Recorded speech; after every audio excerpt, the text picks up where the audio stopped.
The grating sound of metal on metal shattered the peaceful afternoon as I stood behind the curtain, watching a scene I had anticipated for weeks.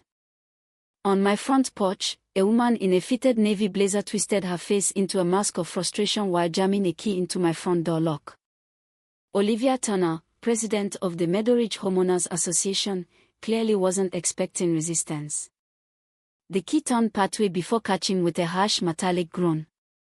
She yanked it out, examined it like it had personally offended her, then shoved it back in with more force. The deadbolt held firm. From inside my hallway, I could see her growing agitation. Her flawless auburn hair had started to curl with humidity, and a bead of sweat trickled down her cheek. She rattled the doorknob harder this time, muttering something under her breath. Then came the show.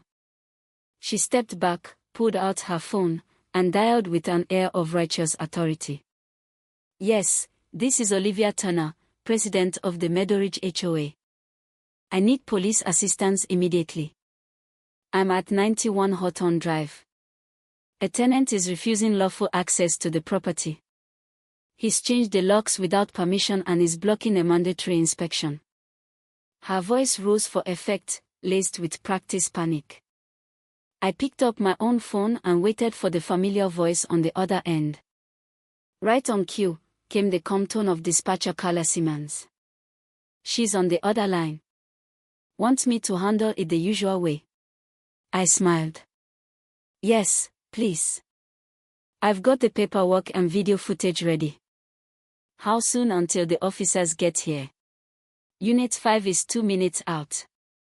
And don't worry, Rodriguez is with them." She knows the whole story.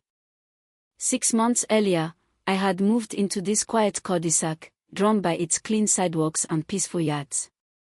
My modest home came with a little garden, the kind the previous owner had clearly loved.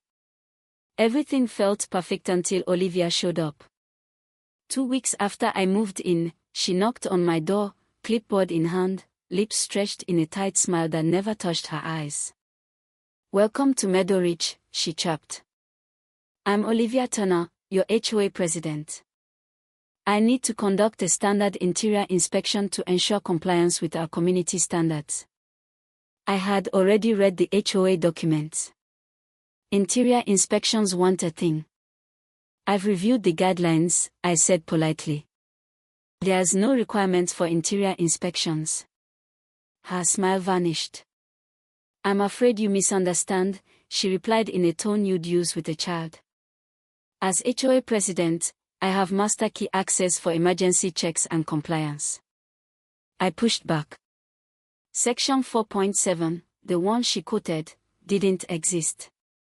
That night, I reread the entire homeowner agreement and state laws. Olivia had no legal right to step inside my home.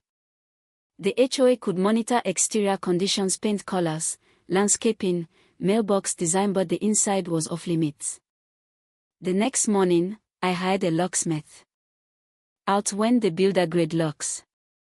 In came commercial-grade deadbolts with anti-peek protections and no master key compatibility. I added a security camera that recorded every movement on my front steps. 3 days later, she came back with 2 board members. Her key failed again. She demanded a copy. I declined. She threatened legal action. I filed a harassment report with the local precinct. Over the next few weeks, Olivia's obsession escalated.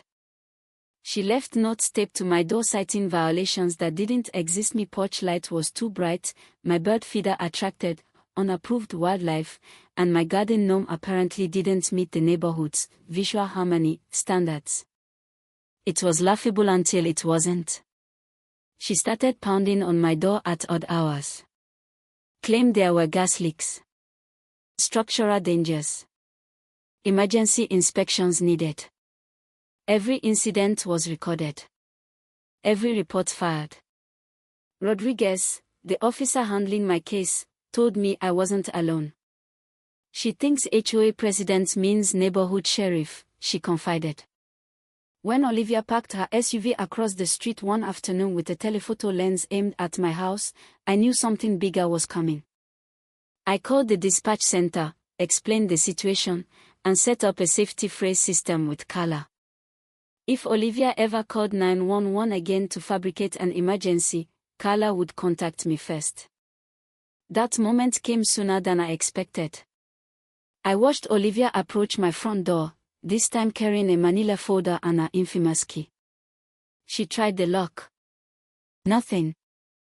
I watched her lips tighten before she reached for her phone and launched into the same well-rehearsed 911 call. Squatter.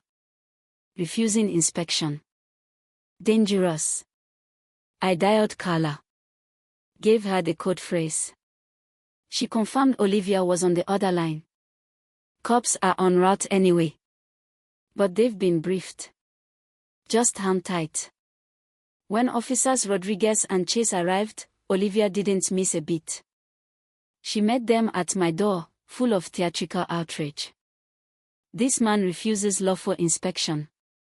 I have the master key. This is an HOA-authorized inspection. I opened the door before they could knock. Officers, I said calmly, holding a folder full of documents. I think you'll want to see this. Rodriguez glanced at Olivia, then back at me. Let's go over this properly. As I handed over documents me did, HOA guidelines, photos, and video stills of Olivia attempting entry, Officer Chase held up Olivia's key.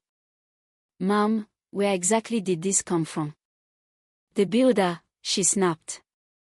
All homes have a master key system for emergencies. It's in our HOA agreement. It's not, I said. Rodriguez flipped through my folder, frowning. He's right. There's no legal provision for forced entry or interior inspection. Olivia's voice rose to a shriek. He's hiding violations. I have photos. He's non-compliant. No, ma'am, Chase said. You're trespassing. And filing false emergency reports is a criminal offense. When they confiscated her key as evidence, Olivia looked like a puppet whose strings had been cut. This isn't over, she muttered. But it was. Within a week, I was approached by neighbors with similar stories. One woman returned from vacation to find a note from Olivia taped inside her home, claiming her couch collar violated HOA standards. A man down the street caught her photographing his home office through the window, accusing him of illegally running a business from home. The neighborhood was fed up. We held a community meeting, where dozens shared their stories.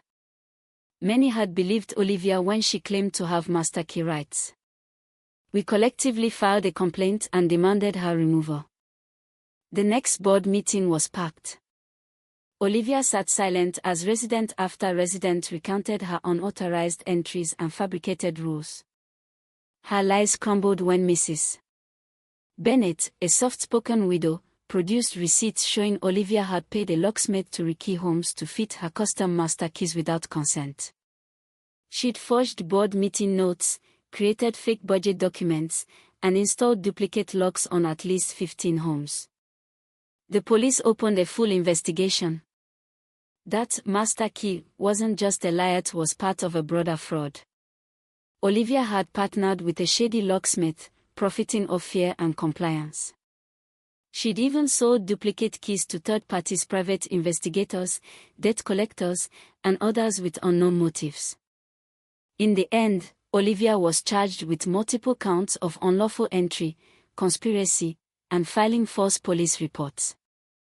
Her plea deal included restitution and community service.